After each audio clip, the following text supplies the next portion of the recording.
Welcome to the Grow As We Go podcast. I'm Sam, breathwork and embodiment coach, muse, and self-growth junkie. And I'm Anthony, your co-host, transformational men's coach, and general question asker. Here we create space for natural, vulnerable, and deeply connecting conversations on life as it happens, wisdom that I've picked up along the way, and tools to truly enjoy this beautiful life you've been given. I want to appreciate you for being here, whether this is your first time or you've been here since the beginning. We love feedback here, so leave your thoughts and takeaways from this episode in the reviews section of this podcast. This also helps the podcast become a bit more relevant in search reviews. Another way you can support this podcast is by following me on Instagram at Samantha__Charles and take a screenshot of this episode to share it on your social media and share your takeaways so that your junkie friends can come and get their fix too. Hello and welcome to another episode of Grow As We Go. I'm Sam and Anthony's here. Hello. And today we are going to talk about attachment styles. Sweet. I'm so excited for this. So I've heard of this attachment theory through, like I have some cousins that are into it. You're into it. I am very. And I see different things on, on social media around it and stuff. But usually memes. Memes. Hilarious. Yeah, they're really relatable. But there's actually a book called Attached. I've not read it, but you have. So I imagine that, this may be a Anthony-led podcast. What? Really? Oh my gosh, I feel so honored. Thank you for handing me the reins. I'll make sure to guide the cart gently. I'll still ask lots of questions though, because that's my job. General question asking. That's right. Salute.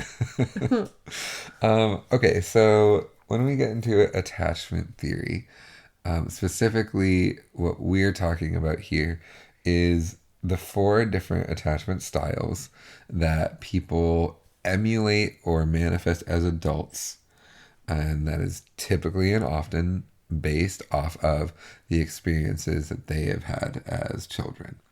So the 4 attachment styles that we're going to talk about today are anxious attachment, avoidant attachment, secure attachment, and then the much coveted disorganized or anxious and avoidant attachment style. Sounds like fun.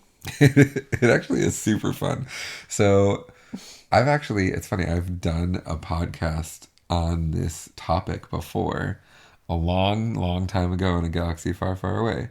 So I'm excited to get back into it. So when it comes to attachment styles, the different types are introduced to us typically as kids, just like most of our personality forming traits. Yes, exactly. Come from childhood trauma. Yeah, or childhood rearing. Anything, right? Like attachment styles are an interesting thing because they don't necessarily come from like deeply traumatic experiences. Right. Well, it kind of sounds too like there's a like nature versus nurture. Sure. Not necessarily versus, but like a combination of like nature and nurture. Yeah. So if you think about it, like we needed to attach in some way from the time that we were born with our parents or parent or guardian, whoever. Because by attaching, we then gained love, which is essential to the human condition, food, right, from either our mother's breast or from, a bottle or some kind of something. We had to be fed somehow. And then we needed that sense of how do I be a person, right? And you did that by attaching to some other figure, because as an infant, as a baby, as a child, we couldn't really figure that all out on our own. So the way in which we attach to the people around us, even if we think about a long time ago, like ancestrally, when we were a more tribal people, like think about what you know and how you, because specifically Sam, you do a lot of like natural and like ancient practices. Is that fair to say? Mm-hmm. Yeah. So like when you're raising your boys and when you're bringing them to more tribal and more ancient experiences, like what is your aim in bringing them to experiences like that? Well, I think one of my values is things that are natural, and like like I think about having had them at home in a natural like environment, like just very I think about like primal stuff, right? Yeah. And like I try to eat in that way as well, where it's like a lot of whole foods, and raising them out in nature. Like we don't wear shoes a whole lot, and we play outside a lot, and not doing traditional schooling, and like learning through experience and play a lot. And so I feel like that's really important because it's like the way that we were designed to fucking be here. Yeah. Like there's so much artificial ingredients in the food. There's artificial like intelligence in the world, Sure. and there's just a lot of things that have been infused into the way that we live, that they're not of nature. So in particular, like the way in which you bring them into community, what does that look like? Well, I think that there's a lot of ways that kids are, they call it like ageism, where it's like there's a lot of, I mean, that applies to adult like Sure, elders as well. There's a thing there that I don't like, but it's like the way that we treat people that are either significantly older, or significantly younger and adolescent, and like as if they don't know, or they're not smart, or they don't have whatever. And sure, there's a way that like kids are still learning and maybe don't know as many things, but like they also are incredibly smart and perceptive, and like have learned a lot of things along the way. Like I think about my youngest son, he's 5 now, and he's like so smart. He knows more about fishing than I do. Like, and anyway, so bringing them into community things, I know that like for me, there's a big emphasis on like them feeling confident and feeling secure in who they are. And so I will have them talk to adults and have them do, and I feel like there's a separation in a lot of I don't know. I see a lot of that where it's like, I know my mom grew up in the era of like, kids are to be seen and not heard. And so there's like generations that believe that, and then there's generations that are more like, no, like we're all equals in a way, and like everyone gets an equal seat at the table, and all of that. Yeah. I don't know if that is what you're talking about. Well, yeah, definitely. That idea of how you've brought your kids into an experience where they get to voice their needs more, and in the midst of voicing their needs, they're actually heard. And then like brought into the fold as valid needs instead of just being like, okay, thanks for telling me, now go away. Yeah, for sure. And I think too, there's like a thing around like emotions, right? Like I know that like I feel like our generation and like the generations that are having kids now, there's a lot more like understanding of trauma and like being brought up, and that your formative years from 0 to 7 are very important and highly impactful. And just seeing the effects of like unhealthy emotional regulation tools essentially, and like people going to therapy now, and mental health issues and all these different things, and seeing the value in that, and then also seeing and having an understanding of where it all came from. And so there's people making different choices now, right? And so the way that people are making different choices, maybe it stems out of like what it is that they had in their experience when they were kids. Right. So, And I like, think there's some of it where it's like, there's like that saying, like your parents either, or your dad or whatever, your parents either teach you how to be or how not to be. ooh, dang, I love that. I mean, those are kind of extreme values, right? But it's like, I mean, it's okay. true in a lot of aspects. Yeah, I can see that. And I think you can take from here and there and then find a middle ground, Yes, yeah. And I think that relates directly. Like, if I think about my process and journey through my attachment style, and the ones that I've picked up and the ones that I've lost and the ones that I've blended. Are you talking about attachment styles or relationships? Attachment styles. Okay.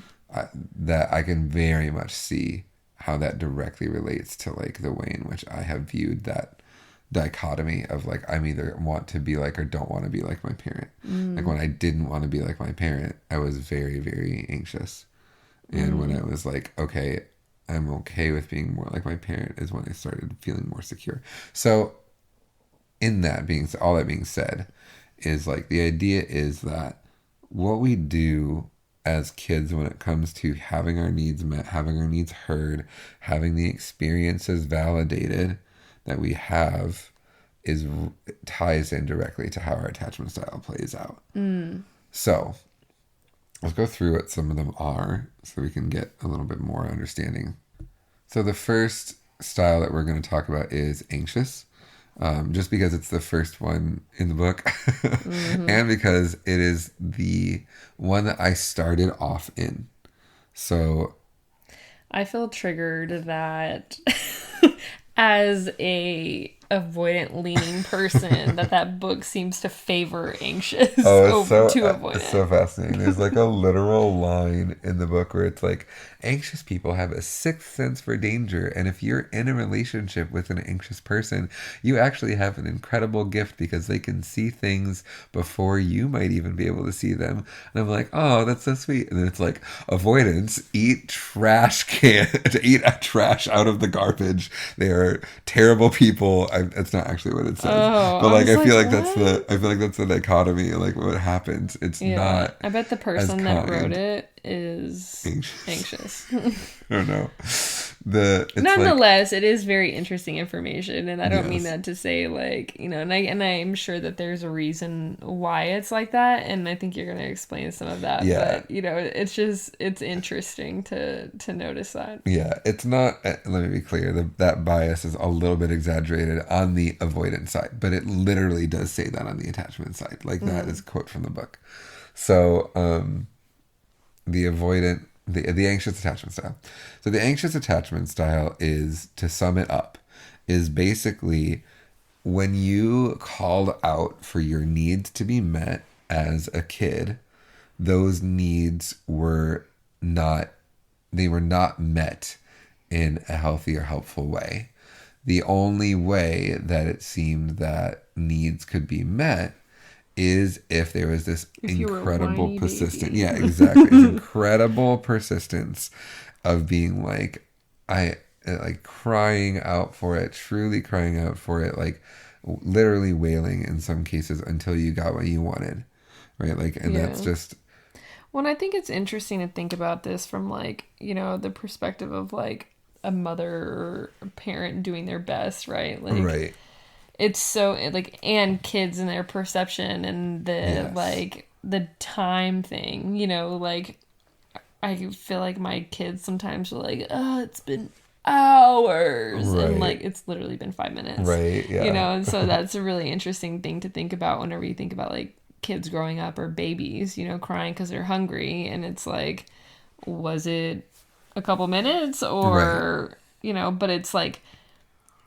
I say that because I like to play devil's advocate in a way where it's like it just is like just the perception, the perception of reality to the baby growing up or the kid growing up, and like that's the way you took it in your understanding and your reality. Right. It's not necessarily that your parents were neglectful, and sure, in some cases maybe they were, but.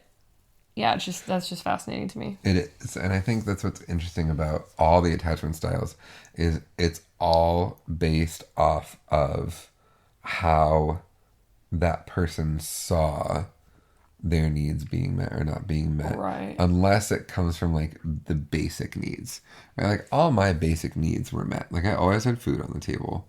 I always had people in the house with me. But the idea was like I would reach out to have my needs met, like please don't hurt me or please don't yell at me, and like those things weren't met. And so like I worried about like, is this person going to love me anymore? Or is this person going to scream at me when I ask for what I need? Or is this person going to tell me that my needs are too much and therefore I need to belittle or downplay my needs so that they can feel more comfortable? Yeah, but doesn't that swing into the avoidant? Well, because the manifestation of the avoidant is different than the way that the anxious is. So the anxious attachment style is not like it's wondering where those needs are going to be met so deeply that it ends up being projected onto the other person. It's like, hey, I don't know if I'm going to be loved, so I'm going to text you 17 times in a row until you respond because I really need a response from you. Or like, where are you? Where have you been? You said you were going to be here at 6:02 and you said you were going to be here at 6 o'clock. Like, No, but whenever you're saying your needs and like feeling unsafe and like not wanting to be yelled at or hurt, like that means, like I thought that in that book it was saying that avoidant is manifested by like essentially self-reliance. realizing that or seeing that like your needs aren't like it's not safe for you to even have needs. There's that, but the particular piece that's different for avoidant is it's not that you don't have needs, it's that you're the only person who can take care of them. So like, oh, all these needs aren't being met. And so yeah, anxious is like, my needs aren't being met. Avoidant is, oh, my needs aren't being met. And it's really like, how do you get those needs met? Do you do it by trying over and over again to clamor for someone's attention? Or do you do it by just saying, well, fuck it, if no one's going to do it for me, I'm going to do it myself. Okay. And so like if you end up alone a lot and taking care of yourself, quote unquote, then typically you'll develop an avoidant attachment style. Yeah, and it's interesting too because I think about like just the variety of the human experience again and just the way that people take on things. You know, you have like siblings that are growing up in the same household and like more or less raised the same, you know? I mean, it's not the same because parents grow and you learn a lot with the first kid and the second kid gets treated differently and the third, fourth, fifth, so on. Like there's less attention to go around. Like there's a lot of different things that like shift as you have more kids, but like just the way that like similar situations can happen to people and it's taken on a totally different way. Right. Okay, so like for me, my anxious attachment style developed because when I would ask my dad for some fairly basic things, I didn't know the kind of response I was going to get. And so instead of saying like, oh, I'm just going to take care of it myself, I still had to like, he was the person who handed those things out. So basically, I had to figure out what kind of a mood is my dad in? What kind of experience would I have if I asked him this question? And will I get my needs met if I ask him directly for what I need? Or do I have to make him feel like it's his idea? And so I'm going to keep pestering him, for lack of a better word, until I get what I need from whatever experience we're in. And so I would, what's called, activate my attachment system. So like I would turn on the system in me that wants to be attached to things, which is a necessary evolutionary trait. Like we need to attach in order to survive. Yeah. Right? Like as infants. But as children, that the way that manifests can be totally different. So I would turn on my attachment system to try and be close to my dad so he would give me what I need, or to try and be close to my mom. And it was a lot easier to be close to my mom. And so I could find a place to get my needs met as long as we were safe from my dad's ever-present gaze. So like it was a sense of like someone needs to take care of me, because as I reach out for my own needs, they're being denied, and the only way I can really get them is sneakily from from the other parent. So like I'm gonna be really worried and nervous about what happens if I don't get my needs met, because then I'm gonna have to play this really long, frustrating, difficult game of reading the situation just right to finally get what I need, instead of just being able to ask like, hey, can I have a glass of water, and have it not be a problem, which is frequently was a problem, because I would ask at a bad time. And I'm like, well, I mean, I know I can get my own glass of water to a certain extent, but also like there were times as a young person I couldn't. It was the glasses were too high, and I also had a rule that I wasn't allowed to stand on the counter, so I was just like, there were so many different ways that things could go wrong in asking for what I needed, that I learned to ask for what I needed in ways that weren't direct, and they were anxious. And so I paid attention to every social cue, every eyebrow raise, every fluctuation in body language. And that led to being very anxious, because I wondered, will you love me if I don't have everything about you figured out? So anxious attachment style is real interesting. I think that just from learning some of them, or learning some of this theory, that there's been times that I've gone back and forth, and so I wonder if there's like, disorganized within me a lot. Sure. Where I would go back and forth, and kind of depending on like what sort of treatment I'm getting, is like what I would fall into. And I think like early on in my like early dating, I definitely was more anxious. Yeah. Like I think probably my first like 2 serious relationships, and then shifted into having maybe more secure and then avoidant tendencies. And even though I think I remember like my high school boyfriend, I definitely remember going back and forth, like leaning one way or the other of like, okay, well, like, oh, love me, leaning in is leaning in and like grasping or reaching, and like being, what I would say now desperate. Yeah. And sure, I was a kid, right? So it's like, sure, there probably was some of that and a lot of dysfunction there. But, and then there were some times where like, well, fuck this, like, I don't need you. I'm just going to shut down all my feelings. And like definitely very like avoidant. Well, do you feel like, and this is jumping the gun a little bit, but that's okay. Do you feel like often in you, there is a waffling or wavering between like, I want to be loved, I want to be connected to, I want someone to be close to me, and I don't want to be close to anyone, everyone needs to go away, and I'm the only person who can do it right? Yeah. And I mean, I can see like, if I think about, I don't have too many like memory, like you're talking about remembering needing to get water, and I cannot say that I have a single memory of like asking for something like that, Well, and also I want to wonder if you didn't have that memory because you always got it yourself. Maybe that could be true, but and I don't want to like paint this picture. I don't feel like I was neglected as a kid at all. Like my mom was always there, and also my mom was busy a lot. And the story I made up, and I don't know if it's true or not, and her reality could be totally different than mine, but that's what I mean whenever I talk about perceptions, like a kid's reality, right? And so the story that I made up is like, I didn't want to burden anybody, and I didn't want to, so I took care of myself. And I remember being like, maybe 11 or 12, and like doing my own laundry and like taking care of myself in that way, and like I would go to the grocery store by myself, more or less, and do grocery shopping, and not because I was asked to, just because I'm like hyper independent.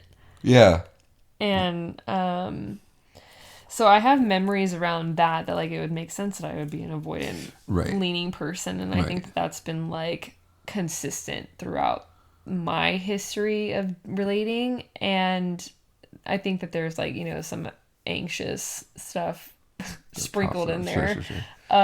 And so yeah, whenever you talk about like being highly perceptive, like I feel like I'm very perceptive and like make up stories and like, can sense people's energy and like their social cues and stuff. And also, like that we had a really interesting conversation about how you do one thing is how you do anything. And I want to make that a podcast post and have or a different podcast and have like examples of that and like what that looks like in real life. Because the more that we go into that mindset, or more that I have gone into that mindset and dove in deeper into it, it's like, whoa, that's fucking insane.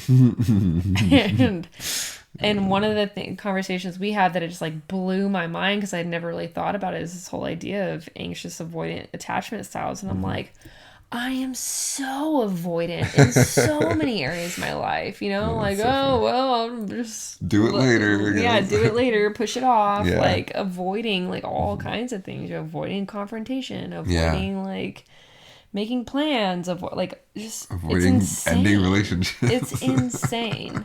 Yeah. And too long. And also, there's ways that I like cling to things and like sure. So there's definitely some of that as well, and so it's fascinating. Yeah. So I mean, I'm glad that you're talking about avoidance. So avoidant is the second one, and it's the way that you lean. So, but both of us, we are mostly secure attached. Like that's true for most. But I lean anxious. And then you lean avoidant. And so I started off very anxious, but what I found is that just like a lot of the personality things and all that stuff like that, it's not permanent. Right. It's not like a thing that you say, okay, fine, well, I'm always avoidant. However, like you said, I have found a lot of ways especially through my ALA process through the last 4 months. Holy cow, was I anxiously attached to all kinds of outcomes. And I was like, oh my gosh, I didn't realize that I was trying to cling so tightly to this. Just like you said, I can't believe I've avoided so much. But of course we're going to, because that's the default stance that we've taken because of the way that we interpreted things in our childhood and then created that scenario. So the fact of the matter is, anxious and avoidant are not bad. They just are. It's the way that you learn to be loved and to get love and to give love. So that's the way that you're going to do it. And it's funny, they talk about the anxious avoidant trap.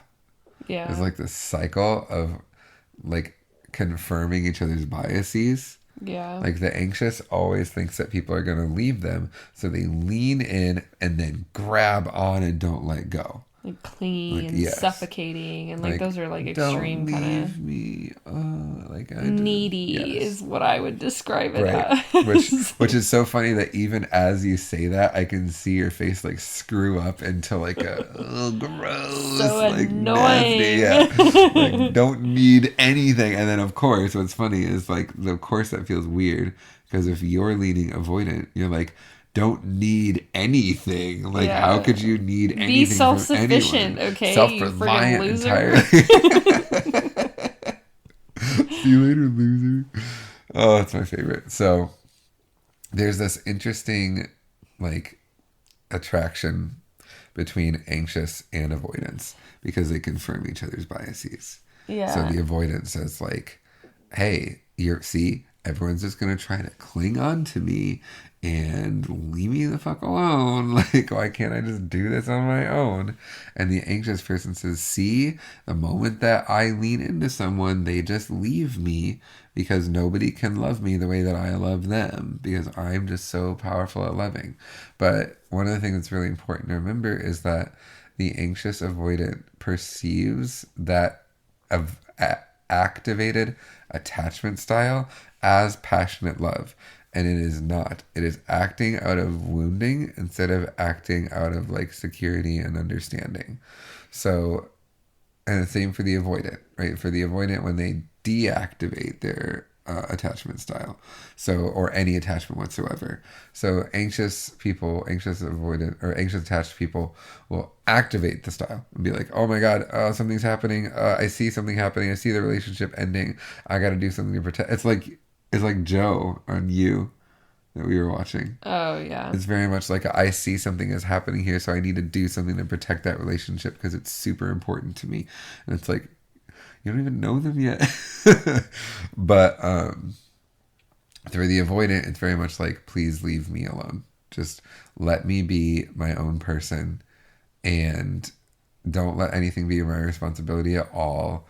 And I don't want to have to manage or even come up against your feelings because that's too much.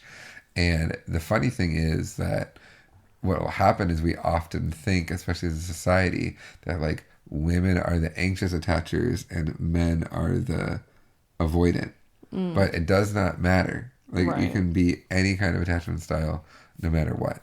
And why we even are looking at this in the first place. Well, I have a thought really quick. It was interesting whenever you were talking about avoidant being like, you know, leave me alone with your emotions, essentially, like take care of yourself, and how that's very much like reflective on what like an avoidant attachment style person's beliefs are and like deeply ingrained in the way that they were brought up, right? Like if you go back to what we were talking about, where they felt like their needs weren't going to be met, and so they met them themselves. And so it's like you meet your own needs, and that's a belief. Yes. And so whenever and it's also a wounding, because as humans, and part of what I was talking about in the beginning around how I raise my kids and how people are starting to understand the importance of emotional, like, in health, I guess, you know, and like emotional regulation. And so there being support in that, and like a witness within your emotions, that it's safe, and you know your feelings are valid, and all of that sort of like talk is being brought back up, or reminded, or re-educated, whatever it is that's happening now in this world, is a wounding, because that like we are emotional beings. And so for an avoidant, a person who's perceiving they're growing up and perceiving their emotions aren't valid, and what their needs aren't valid, and so they're like, oh well, nobody else is going to take care of me, so I'm just going to take care of myself.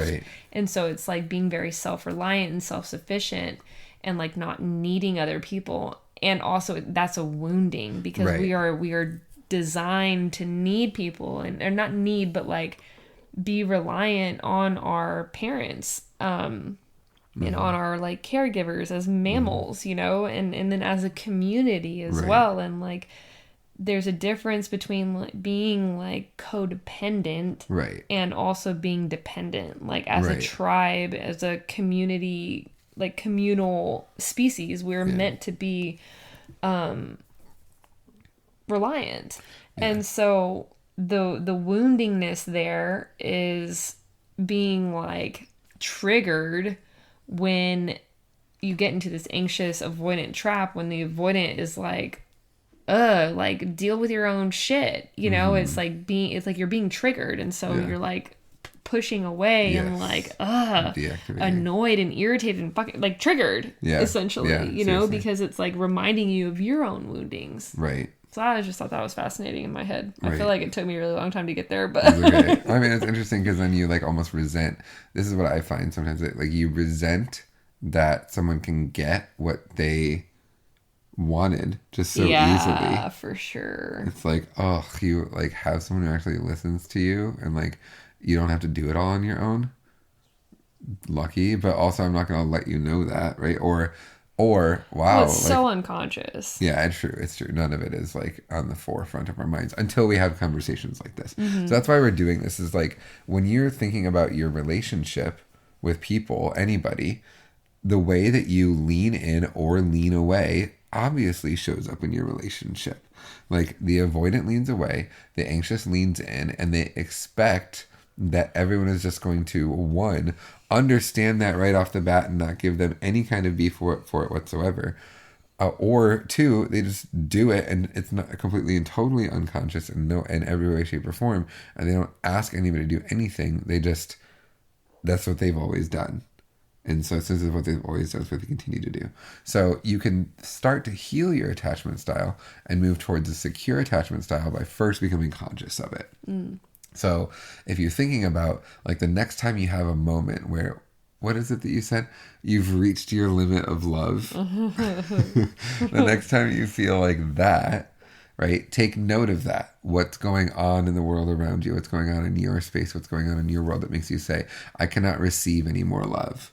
Because the avoidant says, no, I'm not gonna get any more of anything because I want to deactivate my attachment style. I don't want to be attached to anybody or anything right now. So receiving more love is just not possible because I've turned that off. And then for the anxious, it's like, notice next time you lean in so heavily that you lose yourself, right? Notice how for me, what it looked like is it was any time that person said they were going to be somewhere at a certain time and they didn't text me that they got there, I would start getting worried. My heart would start to race. Like my head would start to feel strange and I would make up all these stories. But moving to a secure place is the ability for the people in the relationship to lean into each other without having to completely and totally lean on each other for every single thing. Yeah, well, I'm like thinking about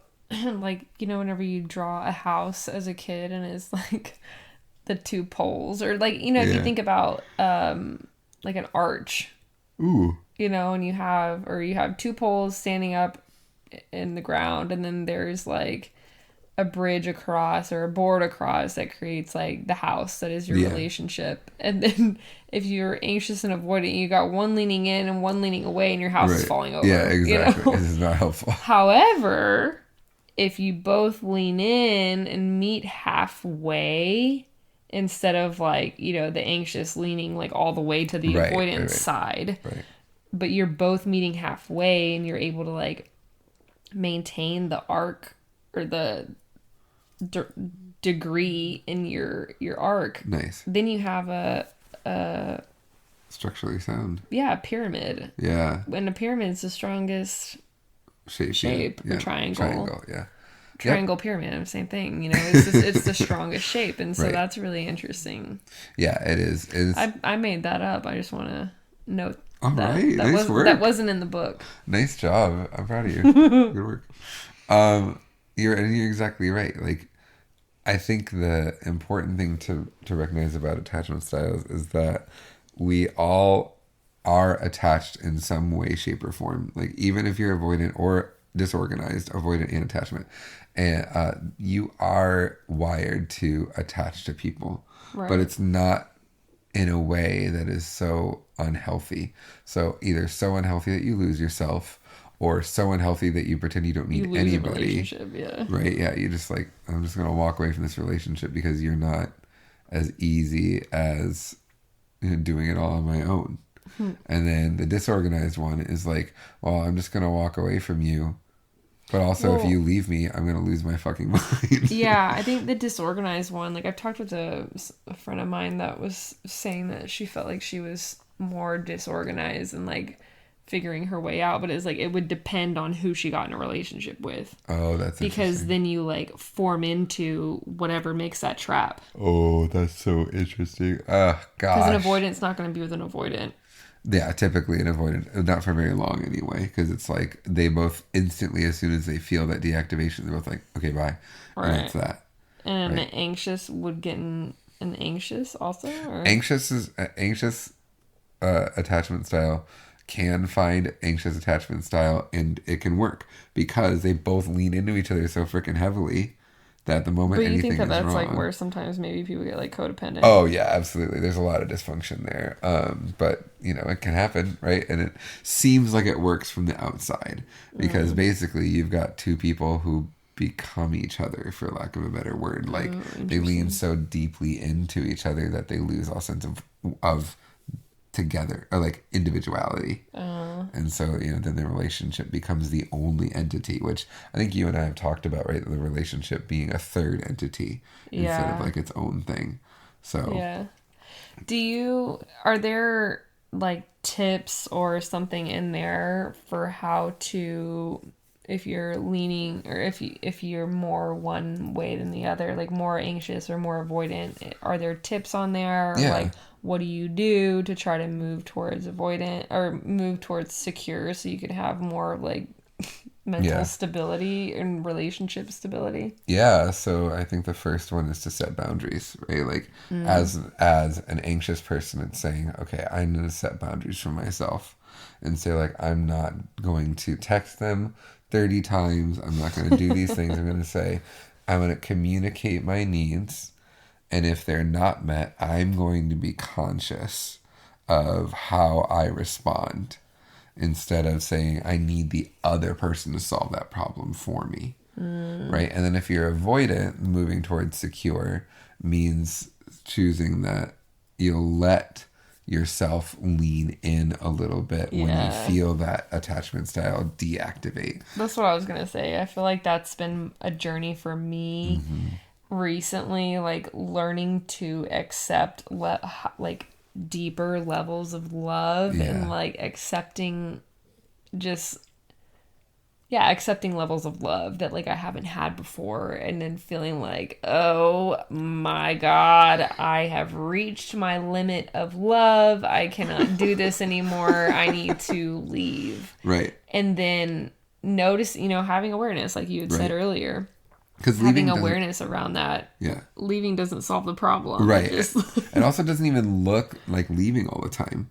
Like it can be mental checking out. Right? Checking out of conversations, or like not being present, or starting to be really distant, or like sticking around even though you're not really sure why you're sticking around in the first place, but you do because you think or it's being the right like, I need to to take some alone time. I gotta be by myself. Right. And so I've been instead of like growing as we go. Yeah, I've been incredibly aware of that, and like, okay, just journaling or figuring out like, is this, and we've had conversations about this too, like, okay, is this actually a anxious avoidant situation here? Like, is it okay that I want my own space, or does that mean I'm being avoidant, or like, are you sure this isn't an anxious flare-up happening over here? Yes. And so that's been a really interesting thing to walk, and it's part of that conversation around like being so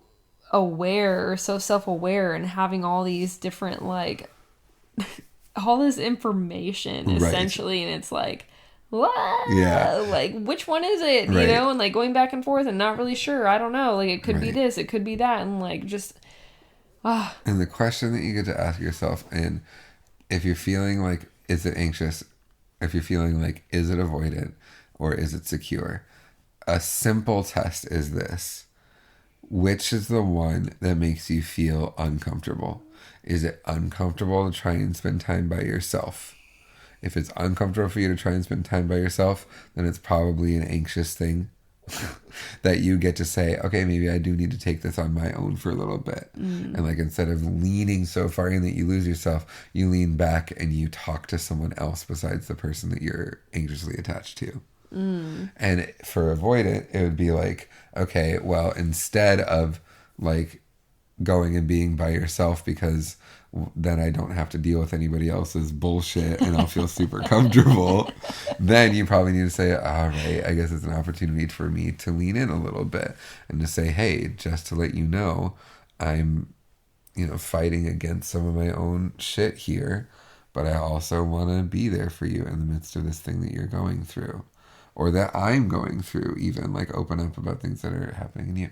So to move to secure just takes a level of consciousness, just like everything does. Yeah, awareness, and then making different decisions based off of that. We talked about this, right? Awareness leads to surrender, it leads to power. This is the way. I am aware of why this happens, and then the surrender part is like, I give it over to my higher power. It's just true. It just is, and Now I have power over it because I'm not letting it run or control my life or pretending like I don't have it. So to sum up, anxious leans in all the way. Avoidant leans away pretty much all the way. And secure leans into each other, but still maintains their individuality. And it's this really beautiful metaphor for relationship. And I love that pyramid analogy you made there. That was really cool. Thanks. So, so those are the attachment styles. And in learning about those, hopefully you have an opportunity to explore yours a little bit deeper. It will impact all of your relationships and the way you understand yourself and the way you understand how you've related to pretty much anybody, but especially like spouses, partners, and your parents are going to be really interesting. And even think about how those relationships are playing out if your parents are still with us.